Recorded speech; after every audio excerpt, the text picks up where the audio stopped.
राधे राधे। यदि कोई हमारी बुराई करता है तो हमारे पाप कट जाते हैं। आज मेरी कथा इसी पर ही आधारित है। एक बार एक राजा था।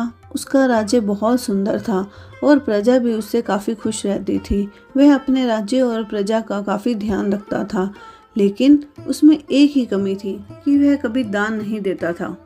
एक बार वह अपने राज्य में घूम रहा था कि रास्ते में उसे एक साधु बाबा मिले और साधु बाबा ने राजा से दान मांगा।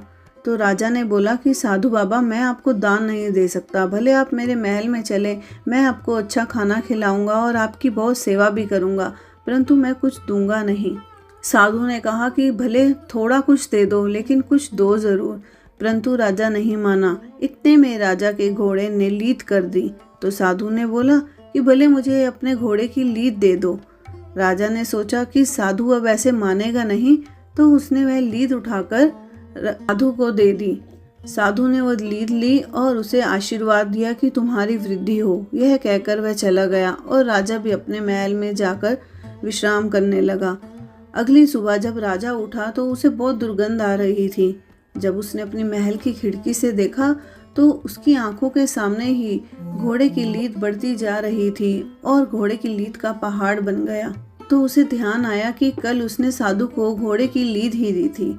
यह सोचकर वह उस साधु के पास गया और उसे सारी बात बताई। तो साधु ने बोला कि जो तुमने मुझे दिया वही उसकी ही वृद्धि हो रही है।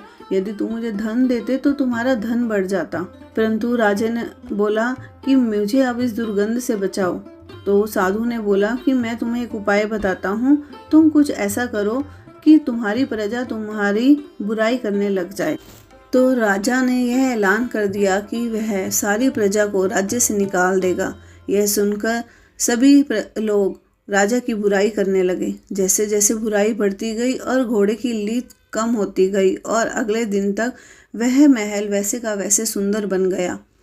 जब राजा ने साधु से इस बात का रहस्य पूछा तो साधु ने बोला कि जब कोई हमारी बुराई करता है तो हमारे पाप कट जाते हैं। तुम्हारे साथ भी ऐसा हुआ।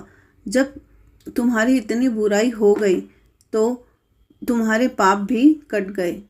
तो यदि कोई हमारी बुराई करे तो हमें प्रसन्न होना चाहिए कि हमारे पाप कट रहे हैं। तो खुश रहें और बोलिए राधे राधे।